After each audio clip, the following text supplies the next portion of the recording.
Today marks 4 weeks since Hamas attacked Israel. Welcome to News 2 at 10. I'm Kinley Hargett. The U.S. has called for a humanitarian pause to the fighting and allow more aid into Gaza. Meanwhile, Israel's prime minister refused until Hamas releases an estimated 240 hostages. News 2's Nikki McGee has more on a ceasefire protest today that quickly grew to several hundred people in Centennial Park.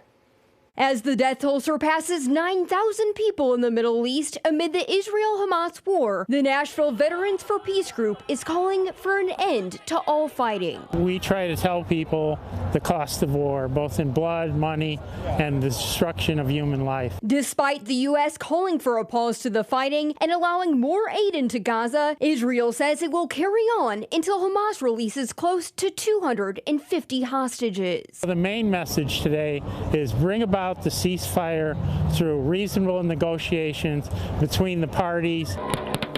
Hundreds gathered in Centennial Park Saturday afternoon. Many worried.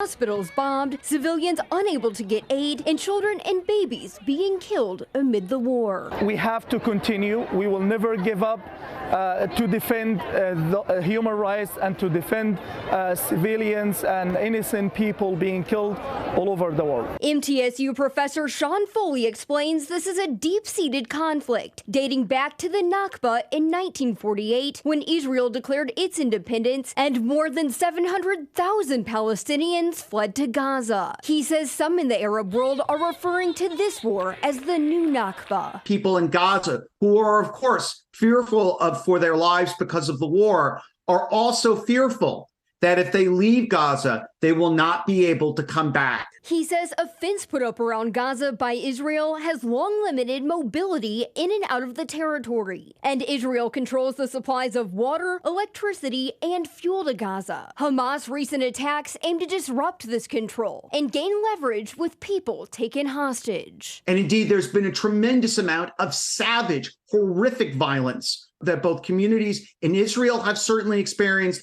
but also the communities on the Palestinian side over a significant period of time. Both sides have experienced this. Saturday's protesters say they're calling for an end to all violence on both sides. And at the end of the day, we need to recognize that Gazans have no electricity. Not a lot of reporters, not a lot of people are able to speak up about what's happening around them. So it's very crucial for us to recognize that. In Nashville, Nikki McGee, News 2.